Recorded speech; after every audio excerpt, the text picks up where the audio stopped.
विद्यार्थियों, आइए एक बार पुनः आपका हमारी क्लास में स्वागत है। और आज हम जो अध्ययन कर रहे हैं वह हमारी जो क्लास 6 की एनसीईआरटी की पुस्तक है उसका तीसरा चैप्टर और उस तीसरे चैप्टर की एक्सरसाइज 3.5 प्रश्नावली 3.5 का अध्ययन कर रहे हैं। इससे संबंधित जो प्री नॉलेज थी वो हमने कल की वीडियो में आपको बता दी थी। और यदि आप हमारे चैनल पर पहली बार विजिट कर रहे हैं तो एक बार इसको सब्सक्राइब कर लें ताकि आपके पास मेरे द्वारा जो वीडियो डाली जाएगी वो आप तक पहुंचती रहे। तो आइए शुरुआत करते हैं। पहला प्रश्न है, निम्नलिखित में से कौन से कथन सत्य हैं? जो सत्य हैं उनको सत्य बताना है, असत्य उनको असत्य बताना है। यदि कोई संख्या 3 से विभाज्य है तो वह 9 से विभाज्य होगी। तो हम देखते हैं 6 संख्या है वो 3 से पूरी कट जाती है लेकिन 9 से नहीं कटेगी, अर्थात हमारा ये जो कथन है वो असत्य है। दूसरा है, यदि कोई संख्या 9 से विभाज्य है तो वह 3 से विभाज्य होगी। तो 9 से विभाज्य अर्थात यह जो 3 है वो 9 का ही एक गुणनखंड है। और कल हमने पढ़ा था यदि कोई संख्या किसी संख्या को विभाजित करती है तो उसके गुणनखंडों से भी वह विभाजित होगी, अर्थात यह संख्या 3 से भी पूरी विभाजित होगी, अर्थात हमारा जो दूसरा स्टेटमेंट है वो सही है। अगला प्रश्न है, सी पार्ट है, एक संख्या 18 से विभाज्य होती है तो वह 3 और 6 से विभाजित होगी। तो हमने देख रहे हैं यहाँ पर कि जो 18 है उसके गुणनखंड है 3 और 6। कल ही हमने पढ़ा था कि यदि कोई संख्या किसी संख्या से विभाजित होती है तो वह संख्या उस संख्या के सभी गुणनखंडों से भी विभाजित होगी, अर्थात हमारा ये कथन भी बिल्कुल सही है। यदि एक संख्या 9 और 10 दोनों से विभाजित है तो वह 90 से विभाजित होगी। तो हम देखते हैं कि जो 90 है, 90 के 9 और 10 दोनों गुणनखंड हैं, तो एक संख्या 9 और 10 से विभाजित होगी तो निश्चित रूप से वह 90 से भी विभाजित होगी। तो इसका ये कथन भी हमारा सही है। यदि दो संख्याएं सहभाज्य हों, सहभाज्य में जानते हैं कि वह आपस में एक दूसरे को विभाजित न करती हों, तो उनमें से कम एक संख्या अभाज्य होगी। यह बिल्कुल भी सही नहीं है, गलत है। क्योंकि दो संख्याएं मान लीजिए एक 4 है और एक 7 है तो दोनों क्या है, अभाज्य हैं, सहभाज्य हैं, लेकिन 4 संख्या वो क्या है, अभाज्य नहीं है। अगला है, 4 से विभाजित सभी संख्याएं 8 से विभाजित होंगी। ऐसा संभव नहीं है कि 4 से विभाजित सभी संख्याएं 8 से विभाजित होंगी। जैसे मान लीजिएगा 4 से विभाजित 12 है तो 8 से विभाजित ही नहीं हो रही। तो ये हमारा जो स्टेटमेंट है वो रॉन्ग है, गलत है। अगला सवाल है, 8 से विभाजित सभी संख्याएं 4 से विभाजित होती हैं। तो ये सही है बिल्कुल, क्योंकि जो 4 है वह 8 का गुणनखंड है, अर्थात वह सभी संख्याएं जो 8 से विभाजित हैं वो 4 से भी निश्चित रूप से विभाजित होंगी। यदि कोई संख्या दो संख्याओं को अलग अलग और पूरा विभाजित करती है तो वह उनके योग को भी पूरा विभाजित करेगी। यानी कोई संख्या दो संख्याओं को अलग अलग पूरा विभाजित करती है, यानी उस एक संख्या दी है हमें और वह उस संख्या को पूरा अलग विभाजित करती है, तो वह उनके योग को यानी उनको जोड़ेंगे तो भी पूरा विभाजित करेगी। तो ये जो स्टेटमेंट है कल ही हमने पढ़ा था, सही है। यदि कोई संख्या दो संख्याओं के योग को पूरी तरह विभाजित करती है तो उन दोनों संख्याओं को भी वह विभाजित करेगी। ये स्टेटमेंट हमारा गलत है। तो हमने ये हमारा प्रश्न देख लिया। अगला जो प्रश्न है उसको हम देखते हैं, प्रश्न संख्या 2।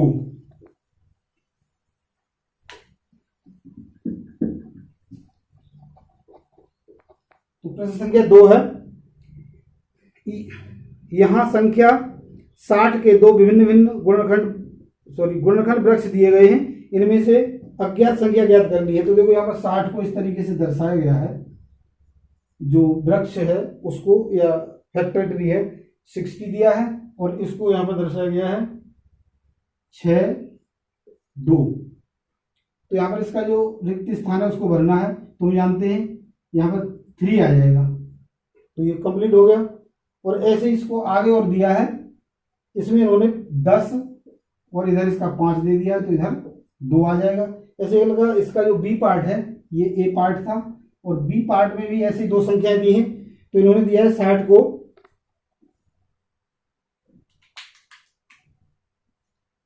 60 संख्या दे दी है और इसको दो तरीके से लिख दिया है 30, यहां पर लिख दिया है 30। तो इसका दूसरा पार्ट क्या हो जाएगा 2 और आगे फिर इसको लिख दिया इन्होंने 10 और यहां पर रिक्त स्थान दे दिया तो ये हो जाएगा 3, 10 दिए 30 और आगे फिर दे दिया इन्होंने, आगे दोनों ही रिक्त स्थान दे दिए हैं तो यहाँ पर 5 लिख दो और यहाँ पर 2। तो इस तरीके से जो वृक्ष है या फैक्टर ट्री है वो हमारा बनके तैयार हो गया। अगला प्रश्न है तीसरा, उसे देखते हैं। प्रश्न संख्या 3, उसमें क्या दिया है?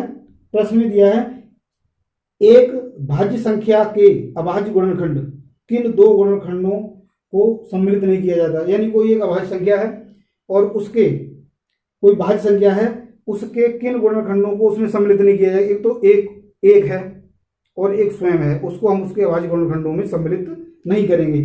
चौथा सवाल है 4 अंकों की सबसे बड़ी संख्या लिखिए। तो 4 अंकों की सबसे बड़ी संख्या, 4 अंकों की सबसे बड़ी जो संख्या है वो हो जाएगी 4 बार नहीं लिखेंगे। अब इन्होंने पूछा है आगे इसमें उसे अभाज्य गुणनखंड के रूप में व्यक्त कीजिए। तो इसके अभाज्य गुणनखंड कर लेते हैं।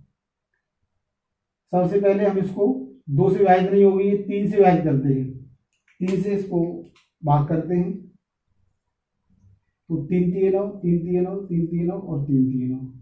फिर ये 3 से हो जाएगी 3 एकम 3 3 एकम 3 3 एकम 3 और 3 एकम 3। अब हम इसको आगे विभाजित करेंगे तो ये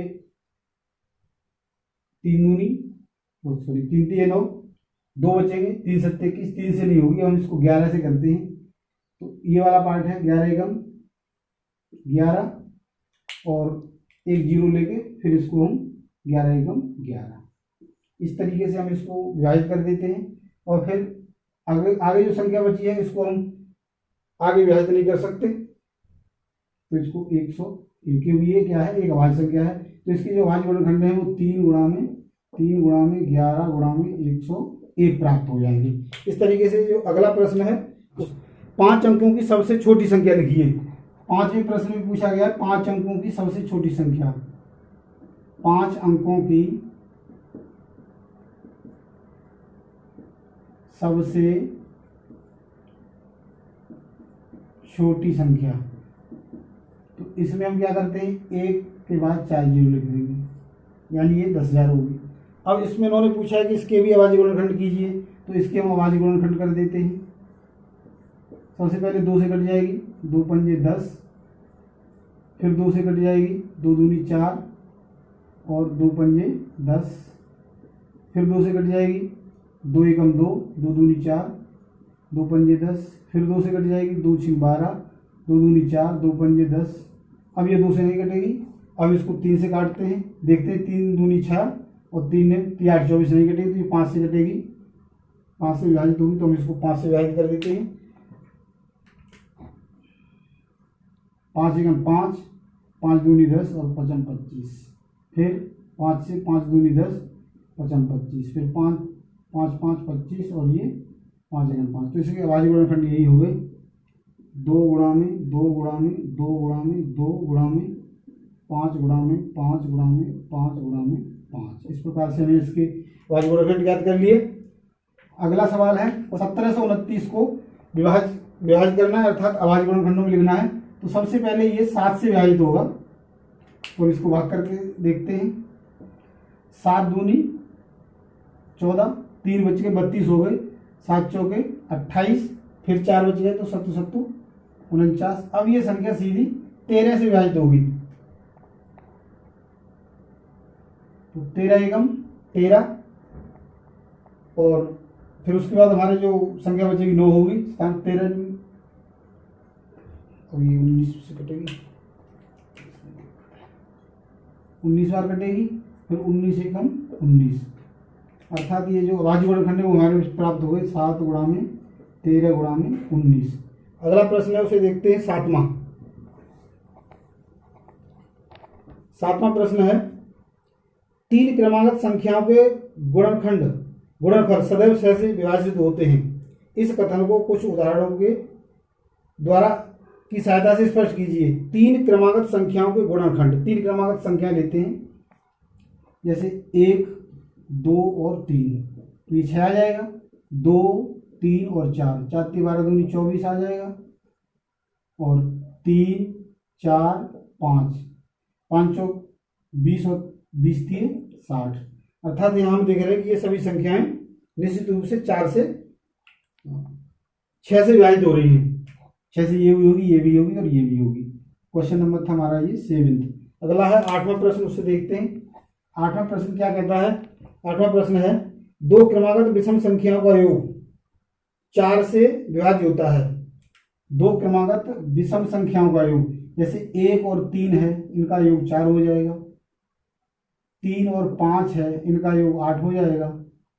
5 और 7 है, इनका योग 12 हो जाएगा। ये सभी की सभी संख्याएं 4 से विभाजित हो रही है, यही हमसे पूछा गया था। अब अगला जो 9वां प्रश्न है उसे देखते हैं, क्वेश्चन नंबर 9। निम्न में से किन व्यंजनों को अभाज्य गुणनखंड के रूप में प्रदर्शित किया गया। तो पहले हम इसको लिख लेते हैं, फिर हम इसमें से छांट लेंगे। पहले दिया है 24 बराबर 2 गुणा में 3 गुणा में 4, 24 बराबर 2 गुणा में 3 गुणा में 4। बी पार्ट दिया है, बी पार्ट में दिया है हमें 56 बराबर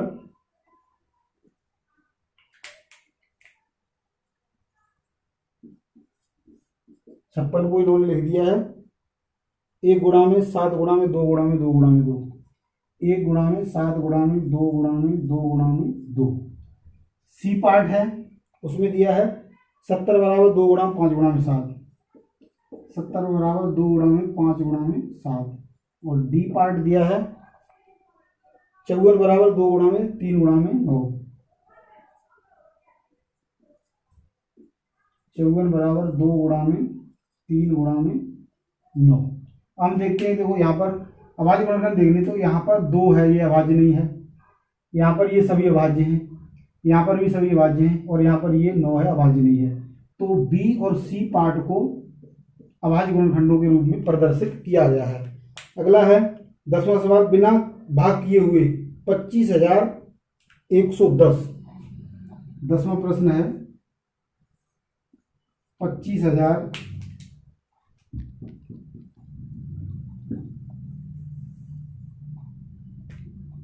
10वां प्रश्न है 25,110। 25,110 को बिना किसी भाग की किए हुए 45 से विभाज्यता की जांच करनी है कि यह 45 से भाग होगा कि नहीं। तो हम देखते हैं कि ये जो संख्या है इसके गुणनखंड हैं, इसके गुणनखंड कर लेते हैं, और उन्हीं गुणनखंडों से यदि ये संख्या विभाजित हो जाए तो हमारा एक गुणनखंड हो गया 5 और दूसरा हो गया 9। हम देखते हैं कि संख्या 5 से विभाजित हो जाएगी क्योंकि अंतिम अंक इसका क्या है, 0 है।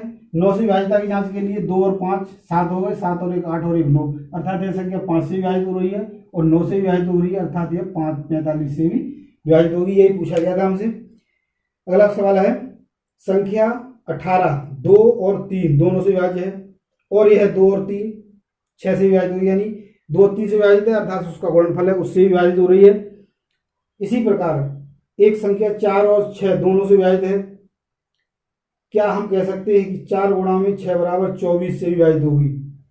4 और 6 से विभाजित है, मान लीजिए एक संख्या 4 और 6 से विभाजित है, 4 से 12 विभाजित है और 6 से भी 12 विभाजित है, लेकिन वह 24 से विभाजित नहीं होगी। तो यहाँ पर इन्होंने जो पूछा है कि जो 12 है, हम एक उदाहरण ले लेते हैं क्वेश्चन नंबर 11 का।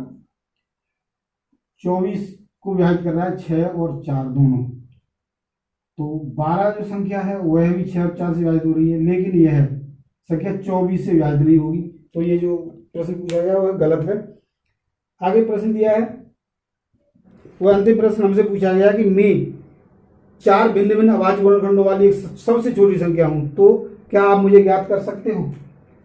लास्ट क्वेश्चन है 12वां। तो इसमें देखिए अभाज्य गुणनखंड 2 3 5 और 7 हैं। अब इनका ही गुणा कर देंगे। 3 दूनी 6 5 7 35 6 पंजे 30 और 6 तिये 18 और 3 21। तो ऐसी संख्या क्या होगी 210।